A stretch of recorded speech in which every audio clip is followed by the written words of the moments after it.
स्वागत करता हूं, अभिनंदन करता हूं। हम सब जानते हैं भारत आज दुनिया के अंदर एक बहुत तेजी के साथ उभरती हुई एक नई अर्थव्यवस्था है और किसी देश के लिए इससे अच्छा अवसर क्या हो सकता है कि जब वह अपनी आजादी का अमृत महोत्सव मना रहा हो तब वह उस देश को इस मामले में पीछे धकेल रहा है जिस देश ने लगभग 200 वर्षों तक उस पर शासन किया हो। ब्रिटेन 5वीं अर्थव्यवस्था के रूप में जाना जाता था, लेकिन जब प्रधानमंत्री मोदी जी के नेतृत्व में देश अपनी आजादी का अमृत महोत्सव मना रहा था तब ब्रिटेन को पछाड़ करके भारत दुनिया की 5वीं बड़ी अर्थव्यवस्था बना और हमें विश्वास है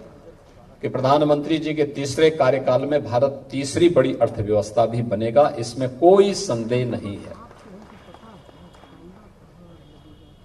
देश के अंदर इनकम टैक्स के द्वारा अपने टैक्स पेयर के लिए जो 7 हब निर्मित किए जा रहे हैं उनमें से एक गोरखपुर भी बनाया जा रहा है, जिसमें इनकम टैक्स के जो टैक्स पेयर हैं, जो आयकर दाता हैं, उनकी काउंसलिंग के लिए, उनकी किसी भी प्रकार की असुविधा को दूर करने के लिए मैं हृदय से प्रधानमंत्री जी का भी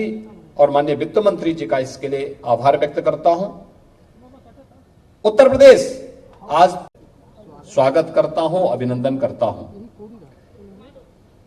हम सब जानते हैं भारत आज दुनिया के अंदर एक बहुत तेजी के साथ उभरती हुई एक नई अर्थव्यवस्था है और किसी देश के लिए इससे अच्छा अवसर क्या हो सकता है कि जब वह अपनी आजादी का अमृत महोत्सव मना रहा हो तब वह उस देश को इस मामले में पीछे धकेल रहा है जिस देश ने लगभग 200 वर्षों तक उस पर शासन किया हो।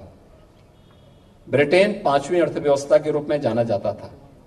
लेकिन जब प्रधानमंत्री मोदी जी के नेतृत्व में देश अपनी आजादी का अमृत महोत्सव मना रहा था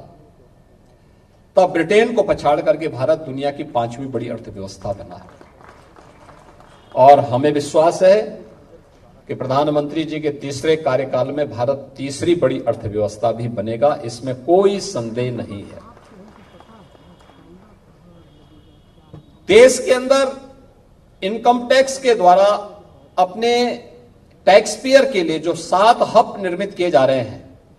उनमें से एक गोरखपुर भी बनाया जा रहा है, जिसमें इनकम टैक्स के जो टैक्स पेयर हैं, जो आयकर दाता हैं, उनकी काउंसलिंग के लिए, उनकी किसी भी प्रकार की असुविधा को दूर करने के लिए मैं हृदय से प्रधानमंत्री जी का भी